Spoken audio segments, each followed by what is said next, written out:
On today's show, Porsche has just unveiled the most radical, the fastest sedan you can buy.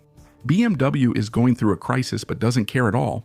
Opel is presenting a Corsa that no one is going to buy, and the government is going to collect nearly €1 billion this year just from the emissions penalty.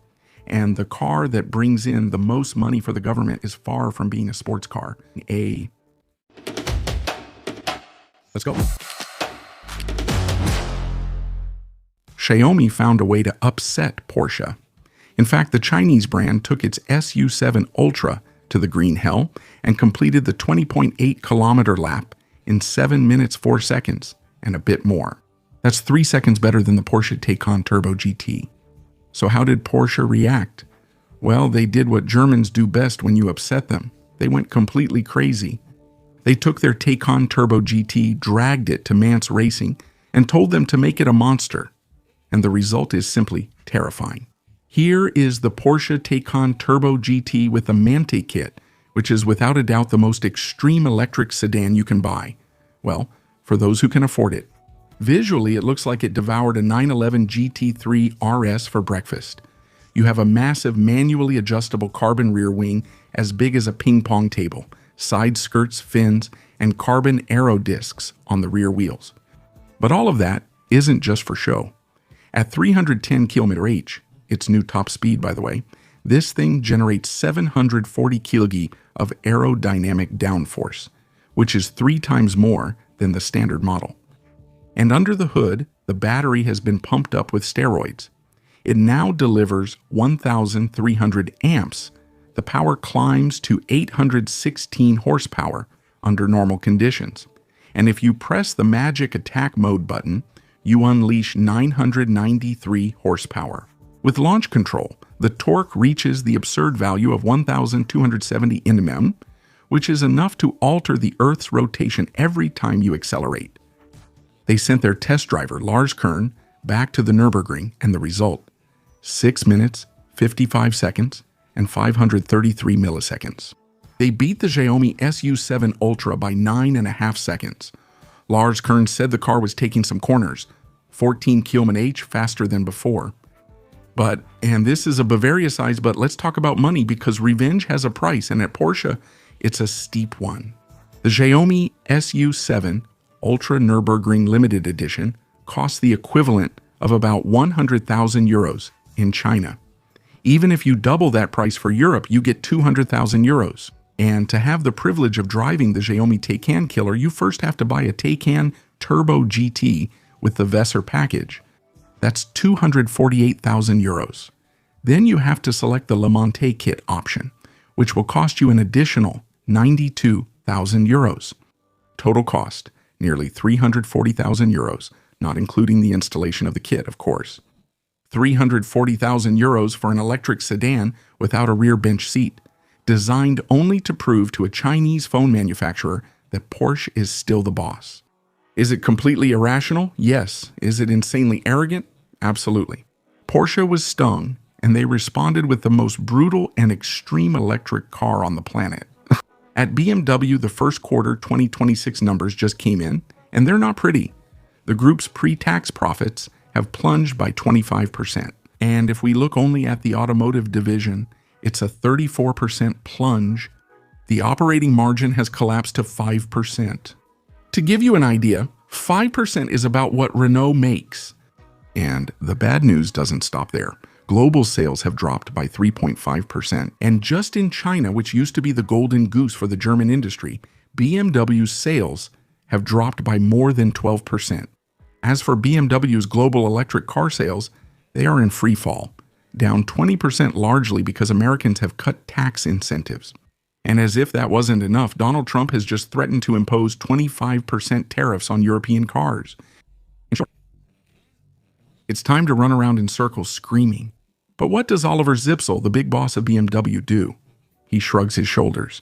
Literally, when faced with Trump's threat, he calmly says it's just a negotiation tactic. Faced with falling profit margins, he points out that BMW had forecast between 4 and 6% this year, so technically, they're on track.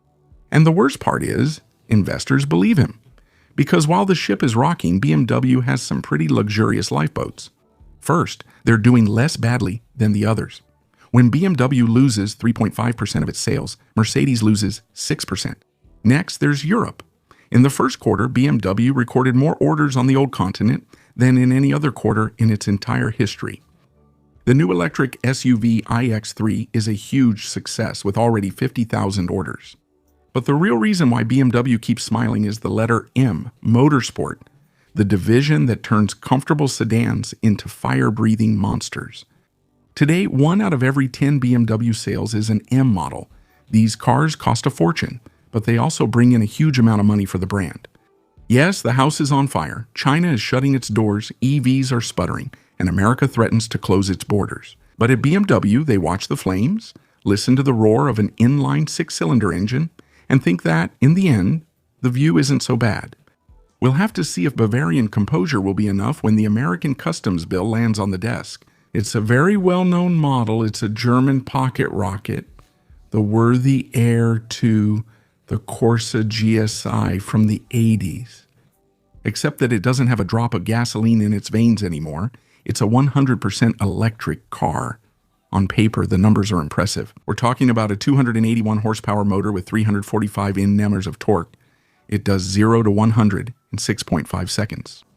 They put in a Torsen limited slip differential, huge brakes, bucket seats in Alcantara with fluorescent yellow seat belts, and 18-inch rims that fill out the widened wheel arches.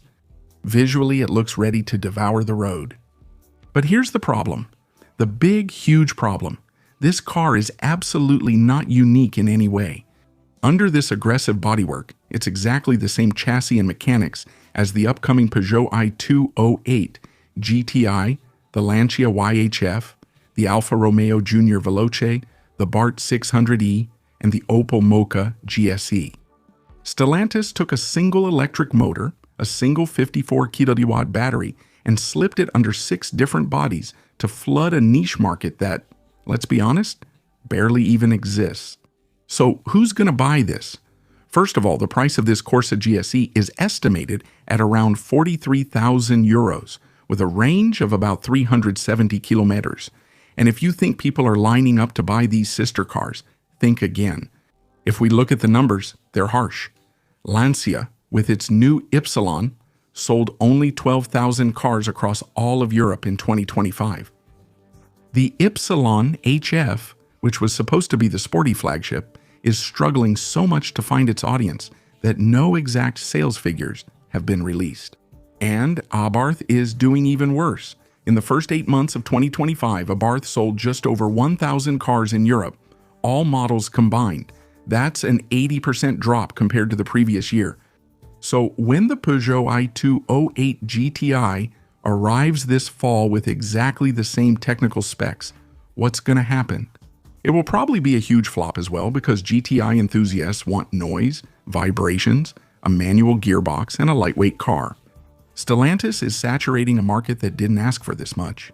They're serving the same reheated soup in 6 different bowls, hoping we won't notice the plastic taste.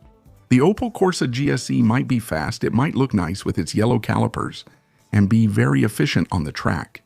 Having tried its cousin Junior Veloce, I can confirm that it's very efficient, but in the end, it's just yet another overpriced copy. And finally, if you want to win €1 billion, you have 2 options. The first is to stage a spectacular heist in the vault of a Swiss bank, with lasers, explosives, and a helicopter. The second, much simpler, is to work at the French Ministry of Economy and tweak the vehicle malice tax rules. Bercy chose the second option. This year, in 2026, the French government is about to reach a historic milestone, collecting nearly €1 billion solely from taxes on CO2 and the weight of new cars. $1 billion, that's daylight robbery, legal and organized with a smile. So how did they do it? They simply lowered the thresholds. Today, as soon as your car emits even a single unfortunate gram of CO2 per kilometer or weighs more than 1.5 tons, you have to pay up. For the first time in French automotive history, over half of new cars now face the penalty.